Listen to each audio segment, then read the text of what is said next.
আসসালামু আলাইকুম, welcome back to cooking by বাদাত। চলে এসেছি নতুন আরেকটি রেসিপি নিয়ে। আজকে খুব সাধারণ একটি রেসিপি আপনাদের সাথে শেয়ার করব, কালিজিরার ভর্তা। অনেকের কাছে মনে হতে পারে যে এটা তো খুব সাধারণ একটা ব্যাপার, সবাই তৈরি করতে পারে। তবে হ্যাঁ, এমন অনেক মানুষ আছে যারা এই ভর্তাটা খেতে পছন্দ করে কিন্তু তৈরি করতে পারে না। তাদের জন্য আজকের আমার এই রেসিপিটি। তো চলুন দেখে নিই পুরো রেসিপিটি। প্রথমে আমি কড়াইয়ের মধ্যে দিয়ে নিয়েছি পরিমাণ মতো রান্নার তেল। এরপর 2-3টা পেঁয়াজ কুচি করে নিয়েছি, সেটার মধ্যে দিয়ে নিয়েছি।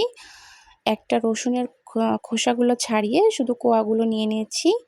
পরিমাণ মতো নিয়েছি কাঁচা মরিচ, ঝালটা অবশ্যই পছন্দ মতো দিয়ে নিতে হবে।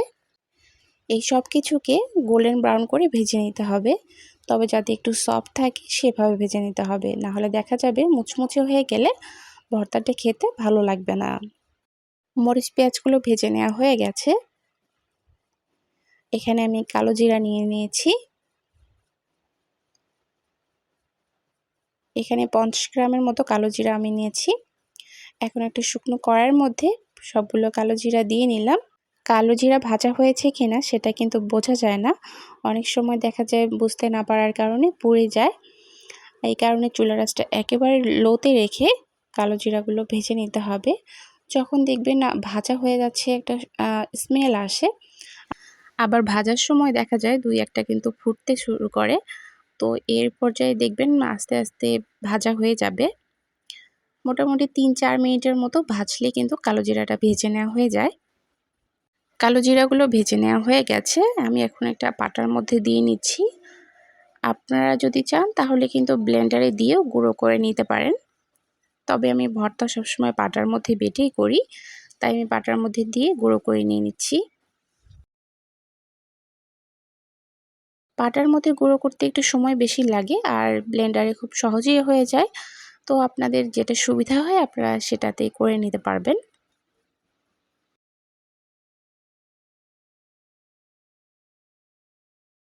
কালো জিরাগুলো গুঁড়ো করে নেওয়া হয়ে গেছে। এখন একটা সাইডে আমি তুলে নিয়ে নিচ্ছি।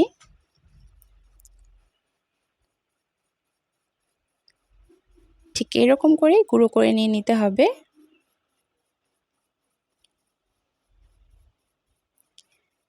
এরপরে আগে থেকে ভেজে রাখা মরিচ, পেঁয়াজ, রসুনগুলো এর মধ্যে দিয়ে নিচ্ছি।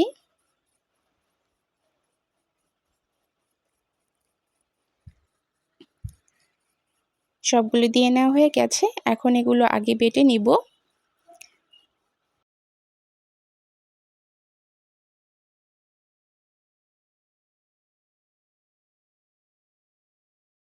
প্রথমে মরিচ, পেঁয়াজ, রসুন আগে একটু বেটে নিয়ে নিচ্ছি। এরপরে আস্তে আস্তে কালো জিরার গুঁড়োগুলোর সাথে আমি অ্যাড করে নিয়ে নিব। এই ভর্তাটা তৈরি করা কিন্তু একেবারেই সহজ, তবে কারো কাছে খুব বেশি কঠিন মনে হলে ব্লেন্ডারে নিয়ে কিন্তু করে নিতে পারেন। ব্লেন্ডারে করাটা আরও বেশি ইজি হয়ে যায়। বেটে নেওয়া হয়ে গেছে। এখন আমি এখানে স্বাদ মতো লবণ দিয়ে নিলাম। লবণটা দেওয়ার পরে আবার কিছুক্ষণ বেটে নিয়ে নিব।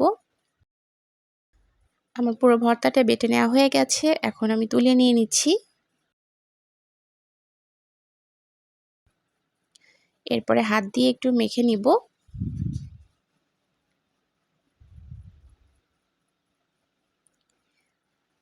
মেখে নেওয়া হয়ে গেছে। এখন পরিবেশন করে নিচ্ছি। তৈরি হয়ে গেছে মজাদার কালো জিরার ভর্তা।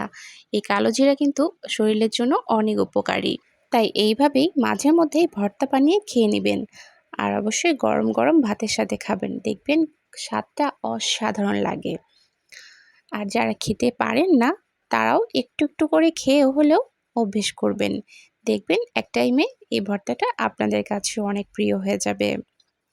যেহেতু শরীরের জন্য অনেক উপকারী, তাই একটু হলেও খাওয়া উচিত। রেসিপিটি আপনাদের কাছে কেমন লেগেছে আমাকে কমেন্ট করে জানিয়ে দিবেন। ভালো লাগলে ভিডিওটাতে লাইক দিবেন, শেয়ার করবেন, আমার চ্যানেলটি সাবস্ক্রাইব করবেন।